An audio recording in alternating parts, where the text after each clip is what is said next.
In today's video, I'm going to teach you how to create and use virtual copies in Lightroom.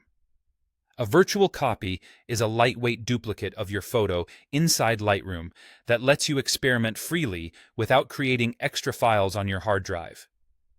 It's perfect for trying out multiple creative directions, like a vibrant color grade, a moody black and white, or a vintage film look, while keeping your original image untouched and your storage tidy.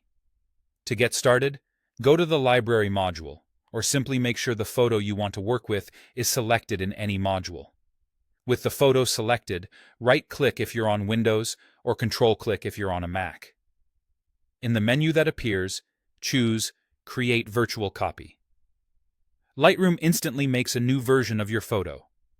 You'll know it worked because the thumbnail shows a small curled corner icon indicating that this is a virtual copy rather than a brand new file on your disk. What's happening behind the scenes is important. Lightroom isn't duplicating your original photo, it's creating a second set of editing instructions that point to the same source file.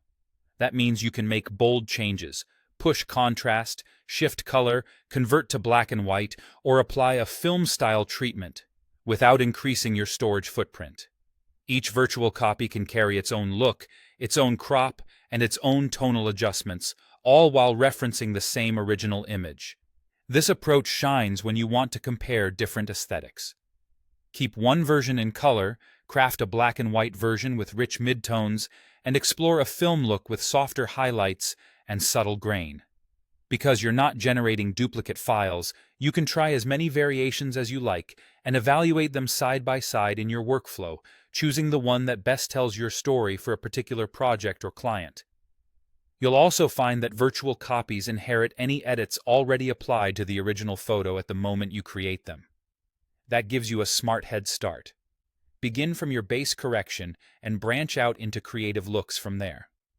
If you ever need to identify your copies quickly, just look for the curled corner badge on the thumbnails. To recap, select your photo, right-click or Control-click, choose Create Virtual Copy, and then freely explore different edits without duplicating the actual file. It's a simple move that unlocks a flexible, non-destructive workflow and lets you refine your creative vision with confidence.